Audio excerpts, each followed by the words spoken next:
उमर खालिद को अरेस्ट क्यों किया गया और सोनम वांगचुक जैसे साइंटिस्ट जेल के अंदर क्यों है और इस 14 साल के बच्चे पर एफआईआर क्यों हुई। इंडिया को हम वर्ल्ड्स लार्जेस्ट डेमोक्रेसी कहते हैं। स्कूल से, न्यूज से, स्पीचेस से हम सब ने एक लाइन सुनी हुई है कि इंडिया में फ्रीडम ऑफ स्पीच है, लेकिन ज्यादातर लोगों को लगता है फ्रीडम ऑफ स्पीच का मतलब है बोलने की आजादी, खुली छूट, जो मन में आए वो बोल सकते हैं। लेकिन यही सबसे बड़ी मिसअंडरस्टैंडिंग है। फ्रीडम ऑफ स्पीच का मतलब एब्सोल्यूट फ्रीडम नहीं होता, ना इंडिया में, ना अमेरिका में, ना ही किसी डेमोक्रेसी में। कुछ ना कुछ लिमिटेशंस जरूर होती है। तो असली सवाल ये है कि इस फ्रीडम की लिमिटेशंस क्या है और ये लिमिटेशंस कौन डिसाइड करता है। सोचो, तुम एक नॉर्मल सिटीजन, एक आम नागरिक हो, तुम कोई हिंसक बात नहीं करते, तुम किसी को धमकी नहीं देते, तुम सिर्फ अपना ओपिनियन रखते हो और सिस्टम से सवाल कर रहे होते हो कि मुझे इस सिस्टम से प्रॉब्लम है, मुझे इस रूल पे डाउट है, ये चीज और भी बेटर हो सकती है। तो ये एक बेसिक डेमोक्रेटिक बिहेवियर है और इसी से डेमोक्रेसी चलती है। अगर किसी कंट्री में ये भी अलाउ नहीं है तो भैया वहां पर डेमोक्रेसी सिर्फ नाम की है।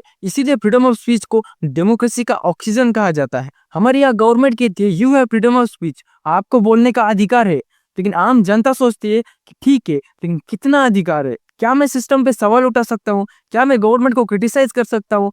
क्या मैं किसी नेता के बयान से डिसएग्री कर सकता हूँ? पेपर पे तो इसका जवाब हाँ है, लेकिन रियलिटी में ये डिपेंड करता है कि तुम सरकार को एक्सपोज तो नहीं कर रहे हो, डिपेंड करता है कि तुम सरकार के मैक्सिमम वोट बैंक को डिस्टर्ब तो नहीं कर रहे हो, और डिपेंड करता है कि तुम किसी नेता को तो एक्सपोज नहीं कर रहे हो। और डेमोक्रेसी के लिए डिपेंड शब्द बहुत खतरनाक है, क्योंकि तुम्हारे अधिकार ही सरकार पर डिपेंड कर रहे हैं। जैसे अगर तुम्हें पता हो कि रोड पर स्पीड लिमिट 80 की है, तो तुम बेझिझक ड्राइव करते हो कि 80 क्रॉस नहीं करना, बाकी सब सेफ है। लेकिन अगर ये रूल डिपेंड करता हो कभी 40, कभी 60 और कभी ट्रैफिक हवलदार जितनी स्पीड बोले उतनी, तो तुम डर डर के गाड़ी चलाओगे। एग्जैक्टली यही चीज फ्रीडम ऑफ स्पीच के साथ होती है, क्योंकि जब बाउंड्री क्लियर नहीं होती तब लोग ये नहीं सोचते कि मैं बोल सकता हूँ या नहीं, लोग सोचते कि बोलने का रिस्क लूं या फिर नहीं। और जब तुम्हारा अधिकार ही रिस्क बन जाए तो फिर वो अधिकार ही कैसा? देखो, हमारा संविधान, इंडियन कॉन्स्टिट्यूशन क्या बोलता है, एग्जैक्टली हमें क्या राइट्स देता है। इंडियन कॉन्स्टिट्यूशन का आर्टिकल 19 सिटीजन्स को कुछ बेसिक फ्रीडम्स देता है, और उनमें से सबसे पहला और सबसे इंपॉर्टेंट है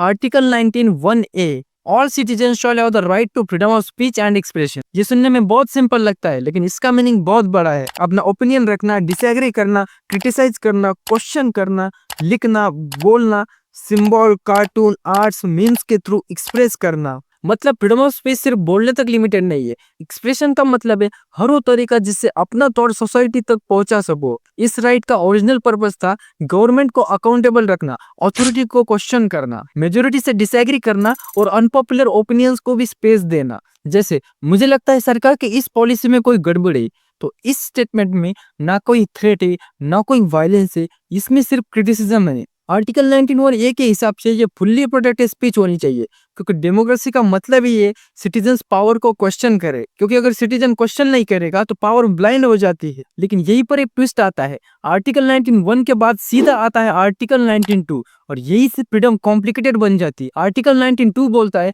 गवर्नमेंट रीजनेबल रिस्ट्रिक्शंस लगा सकती है फ्रीडम ऑफ स्पीच पे, और ये रीजंस दिए गए हैं security of the state, public order, decency and morality, defamation, incitement to an offence, sovereignty and integrity of India. अब ये रिजल्ट लॉजिकल तो है, क्योंकि कोई भी कंट्री वायलेंस भड़काना, राइट्स ट्रिगर करना, डायरेक्ट हार्म करना अलो नहीं करती। यहाँ तक कोई प्रॉब्लम नहीं है।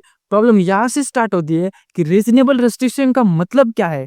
रीजनेबल का डेफिनेशन ही कॉन्स्टिट्यूशन में नहीं दिया गया, और जब डेफिनेशन ही क्लियर नहीं होती तब इसका इंटरप्रिटेशन पावरफुल लोग अपने हिसाब से करते हैं। जैसे पब्लिक ऑर्डर का मतलब बना दिया गया, लोग ऑफेंड हो सकते हैं, क्राउड एंग्री हो सकता है, लॉ एंड ऑर्डर प्रॉब्लम हो जाए, मतलब तुम चुप रहो क्योंकि कोई और वायलेंट हो सकता है। अब ये क्या लॉजिक हुआ? तुम सच मत बोलो क्योंकि लोग झूठ पे वायलेंस कर सकते हैं। सुप्रीम कोर्ट ने कई बार बोला है ऑफेंस या डिस्टरबेंस का रीजन स्पीच नहीं बल्कि लोगों का रिएक्शन है। मतलब अगर तुम पीसफुली बोल रहे हो और कोई वायलेंट हो रहा है तो प्रॉब्लम स्पीच नहीं है, प्रॉब्लम वायलेंस है। लेकिन ग्राउंड रियलिटी पे पुलिस आसान रास्ता चुनती है, स्पीकर को उठा लो, केस लगा दो, मैटर शांत हो गए। सोचो, तुम वीडियो बनाते हो, गवर्नमेंट को क्रिटिसाइज करते हो, क्वेश्चन करते हो, तुम वायलेंस नहीं भड़काते, गाली नहीं देते, फिर भी एफआईआर हो सकती है, क्योंकि public order, hate, anti national sentiment.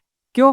क्योंकि इंटरप्रिटेशन का पावर गवर्नमेंट के पास। इंडिया में स्पीच को डायरेक्टली बैन करना मुश्किल है, इसीलिए सिस्टम ने इनडायरेक्ट वेपन्स बना दिए हैं। पहला वेपन बीएनएस सेक्शन 152, ब्रिटिशर्स ने आईपीसी 124(a) सेडिशन लॉ बनाया था। एक सिंपल रीजन के लिए, अगर तुम ब्रिटिश सरकार के खिलाफ बोलोगे तो ये क्राइम माना जाएगा और तुम्हें जेल होगी। ब्रिटिश तो चले गए, अब इसी लॉ को तोड़ मरोड़ के 2023 में भारतीय न्याय संहिता BNS सेक्शन 152 बनाया गया। सरकार ने कहा सेडिशन लॉ हटा दिया गया है, लेकिन रियलिटी में थोड़ा चेंजेस करके फिर से नया लॉ बना दिया है। BNS 152 के मुताबिक अगर कोई भी काम, बात, स्पीच, पोस्ट या एक्टिविटी इंडिया की सोवरेनिटी, यूनिटी या इंटीग्रिटी को थ्रेटन करती है या सबवर्सिव एक्टिविटीज को बढ़ावा देती है तो वो क्राइम है। सुनने में तो ये एकदम सही लगता है, लेकिन थ्रेट कौन डिसाइड करेगा?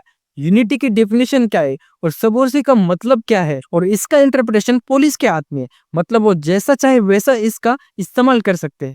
सेडिशन के लॉ में तो सुप्रीम कोर्ट ने क्लियर लाइन खींच दी कि गवर्नमेंट को क्रिटिसाइज करना देशद्रोह नहीं है जब तक कोई वायलेंस या आर्म्ड रिबेलियन ना हो। पर BNS 152 में वायलेंस वर्ड लिखा ही नहीं है, इंसेटमेंट की क्लियर डेफिनेशन मिसिंग है और सबवर्सिव एक्टिविटी जैसे वर्ड्स ओपन एंडेड है और इसी वजह से FIR लग जाती है, अरेस्ट हो सकता है, बेल मुश्किल होती है और केस सालों तक लटकता रहता है। और इनमें में कोर्ट बोलता है एविडेंस नहीं मिला, लेकिन तब तक मेंटल हेल्थ खराब हो जाती है, पैसा जाता है, टाइम वेस्ट हो जाता है और करियर भी चला जाता है और एंटी नेशनल का टैग लग जाता है। वो एक अलग बात है, तुम केस तो जीत जाते हो लेकिन जिंदगी हार जाते हो। अब सरकार का दूसरा टूल है UAPA यानी unlawful activities prevention act. Prevention act मतलब तुम्हारा गुनाह प्रूव होने से पहले ही तुम्हें रोकना चाहते हैं, मतलब पॉसिबिलिटी पे तुम्हें कस्टडी या फिर जेल हो सकती है, एविडेंस बाद में देखे जाते हैं और इसमें बेल ऑलमोस्ट इम्पॉसिबल है। यहाँ 6 महीने तक बिना ट्रायल तुम्हें जेल, मतलब जेल पहले और जस्टिस बाद में। NSA नेशनल सिक्योरिटी एक्ट, इसमें तुम्हें प्रिवेंशन डिटेंशन में डाल सकते हैं, चार्जशीट बनाने की जरूरत भी नहीं है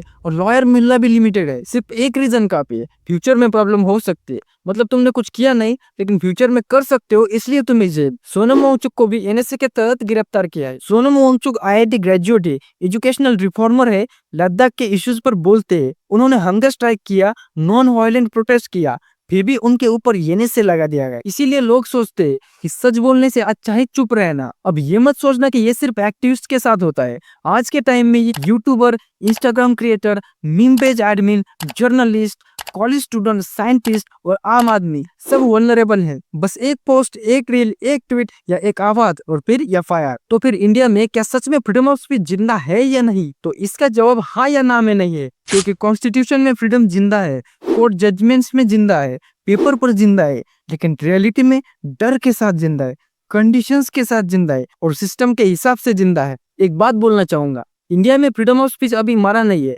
लेकिन ICU में जरूर है। हम अक्सर बोलते हैं इंडिया में डेमोक्रेसी है, पर डेमोक्रेसी का मतलब सिर्फ वोट देना नहीं होता, डिस्कम्फर्ट टॉलरेट करना, क्वेश्चंस झेलना और क्रिटिसिज्म सुनना, इन सब चीजों से मिलकर डेमोक्रेसी बनती है। अगर सिस्टम से तालियां सुनना चाहता है तो वो डेमोक्रेसी नहीं है, क्योंकि जो देश सवाल से डरता है वो देश कमजोर होता है और सवाल पूछना गद्दारी नहीं होता, सवाल पूछना जिम्मेदारी होता है। और आज अगर तुम चुप हो सिर्फ इसलिए क्योंकि ये सेफ नहीं है, तो याद रखना कल जब तुम्हारे लिए कोई नहीं बोलेगा तो सरप्राइज मत होना, क्योंकि फ्रीडम ऑफ स्पीच तब नहीं मरती जब उसे छीन लिया जाता है, फ्रीडम ऑफ स्पीच तब मरती है जब लोग उसे यूज करना बंद कर देते हैं। और इसीलिए सवाल पूछना कभी मत छोड़ना। तो इस वीडियो में बस इतना ही। अगर वीडियो अच्छा लगा हो तो इसे लाइक करना, शेयर करना और ऐसे ही और वीडियोस के लिए इस चैनल को जरूर सब्सक्राइब करना। तो मिलते हैं अगले वीडियो में, तब तक के लिए बाय।